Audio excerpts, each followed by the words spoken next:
वसुदेव सुतं देवं कंस चाणूरमर्दनं देवकी परमानंदम कृष्णं वंदे जगद्गुरुं कृष्णं वंदे जगद्गुरुं। हम सभी भगवद गीता के अध्याय संख्या 1 पर व्याख्या में प्रवेश कर चुके हैं। कल हम सभी ने श्लोक संख्या 1, 2, 3 श्लोकों की व्याख्या की प्रस्तुति की थी। आज हम 4, 5, 6 ये 3 श्लोक आज के सत्र के विषय हैं। संजय ने कहा, अत्र शूरा महेश्वासा भीमार्जुन समायुधि युधानो विराटस्य गुप्तस्य महारथा धस्तकेतु शेखिताना काशी राजस्य वीरवान पूर्जित कुंती भोजस्य शैबस्य नरपुंगवा युधामन्युस्य विक्रांत उत्तमौजास्य वीरवान सौभद्रो द्रौपदेयास्य सर्वैव महारथा। इस विशाल सेना में बलवान धनुर्धर एवं रण क्षेत्र में भीम और अर्जुन के समकक्ष वीर युधान विराट महारथी द्रुपद धस्तकेतु चेकितान वीरवान काशी नरेश पुरजित कुंती भोज तथा नरपुंगव सैन बलवान युधामन्यु तथा उत्तमौजा अभिमन्यु और द्रौपदी के 5 पुत्र ये सब महारथी हैं। दुर्योधन ने पहले आचार्य द्रोण से ये कहा, इस विशाल सेना को देखिए। पांडवों की विशाल सेना का अवलोकन कीजिए। अब वो इस विशाल सेना में जो महारथी लोग उपस्थित हैं उनके नाम आचार्य द्रोण को बता रहा है। यहाँ पर प्रश्न ये है कि क्या आचार्य द्रोण सेना में जो महारथी हैं जिनके नाम दुर्योधन ने कहे हैं वे उन्हें नहीं जानते थे? ऐसा समझ से परे है। ये पांडवों की सेना में जो महारथी बलवान पराक्रमी हैं उन सभी को आचार्य द्रोण जानते थे। अब प्रश्न ये है कि जब दुर्योधन को ये ज्ञात है कि आचार्य द्रोण ये जान रहे हैं कि कौन कौन से महारथी पांडव सेना में हैं, फिर भी उनके नाम लेकर उनको संकेत किया, ऐसा क्यों है? इसका एक भाव ये है कि आचार्य द्रोण को दुर्योधन ये बता रहा है कि जो ये योद्धागण हैं समस्त महारथी हैं, महारथी हैं और विशिष्ट योद्धा हैं। इन सबको आपको पराजित करना होगा। बिना इनको पराजित किए हमारी विजय संभव नहीं है। जो योद्धागण हैं उनकी शक्ति को परख लें और ये समझ लें कि उनसे आपको युद्ध करना होगा। इसमें अधिकतर आपके शिष्य हैं, इनकी शक्ति का ज्ञान आपको है, इनकी युद्ध कला कौशल को भी आप जानते हैं। इस कारण आप अपने मन में ये समझ लें कि ये योद्धागण निश्चित ही परास्त हो सकते हैं। दुर्योधन ने सबसे पहले पांडवों में भीम और अर्जुन का नाम लिया तथा उनकी तुलना समस्त महारथियों से की। इसका क्या भाव है? इसका यह अभिप्राय है कि भीम तथा अर्जुन को मारे बिना हम युद्ध जीत नहीं सकते। दुर्योधन का भीम के प्रति विशेष वैर भाव था। उसने कई प्रकार से भीम को पहले भी मारने का प्रयास किया था। एक बार जहर देकर भीम को मृतप्राय कर दिया था। ये कथा भी महाभारत में आती है।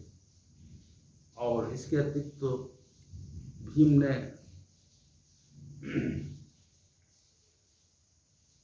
प्रतिज्ञा की थी कि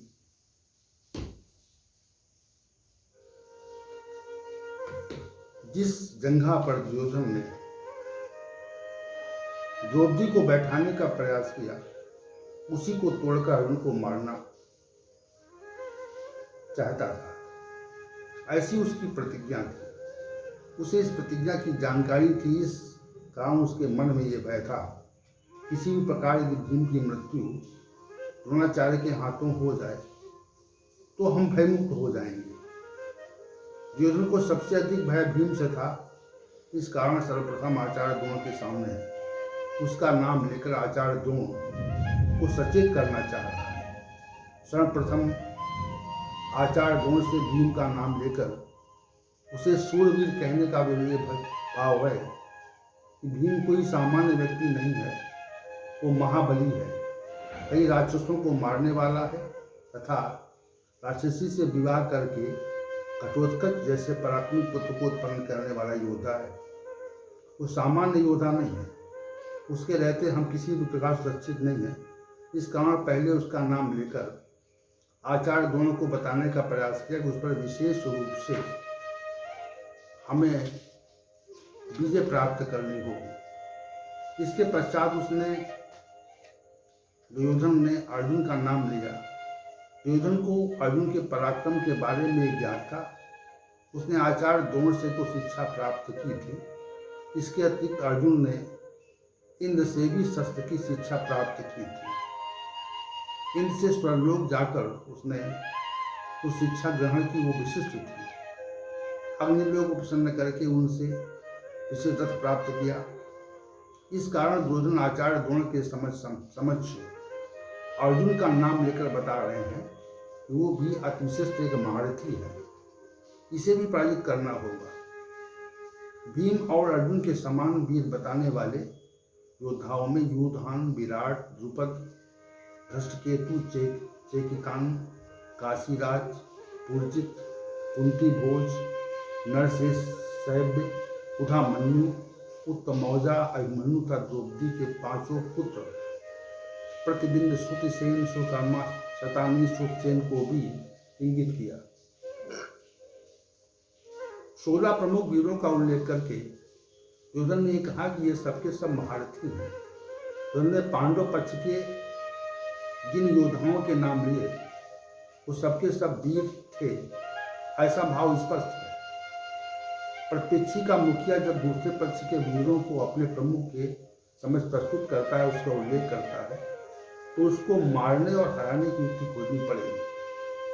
यदि ऐसा नहीं किया गया तो हम पराजय को प्राप्त होंगे। इन वीरों का उल्लेख करने का एक अभिप्राय ये भी कि इन वीरों का पराक्रम बल भी समझ लें, तो जिस प्रकार का वीर हो उसे उसी प्रकार से पराजित करें, क्योंकि आचार्य द्रोण धनुर्विद्या विद्या के पितामह और आचार्य थे। उनसे इस कला की अति जानकारी पांडवों ने प्राप्त की थी। इस कारण प्रत्येक योद्धा की शक्ति को वो जानते थे।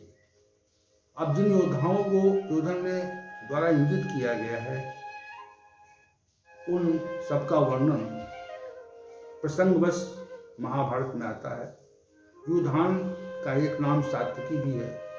ये श्री भगवान की नारायणी सेना के वीर थे, पर अर्जुन के शिष्य होने के कारण वो पांडव पक्ष में आ गए थे। राजा विराट वही हैं जिनके राज्य में पांडवों ने अज्ञात वर्ष की एक वर्ष की अवधि काटी थी और सामान्य कर्मचारी के रूप में कार्य किया था। कौरवों द्वारा उनके राज्य पर आक्रमण करने पर पांडवों द्वारा उनकी रक्षा की गई थी। महाराजा द्रुपद पांडवों की पत्नी द्रौपदी के पिता थे। इनके राज्य में द्रौपदी के स्वयंवर में मछली की आंख भेद कर द्रौपदी को ब्याह कर लाए थे। राजा द्रुपद का पुत्र धृष्टद्युम्न था, यज्ञ से उत्पन्न हुआ था। पांडवों ने उसकी वीरता और पराक्रम देखकर उसे अपना सेनापति किया था। धृष्टकेतु उस समय के महाबली शिशुपाल का पुत्र था। शिशुपाल भगवान श्री कृष्ण की बुआ के पुत्र थे, जिसे भगवान श्री कृष्ण ने हत्या करने पर मार डाला था और उसके पुत्र धृष्टकेतु को राज्य का कार्यभार सौंपा था। काशीराज काशी के नरेश थे और बड़े पराक्रमी था, शूरवीर थे। पुलजित तथा कुंती भोज को ये दोनों पांडवों की माता कुंती के सगे भाई थे। इसी आधार पर पांडवों के मामा हुए। शैव्य के लिए दुर्योधन ने नरपुंगव पद का प्रयोग किया था, जिसका अर्थ सदाचारी और शास्त्र सम्मत कर्म करने वाला होता है।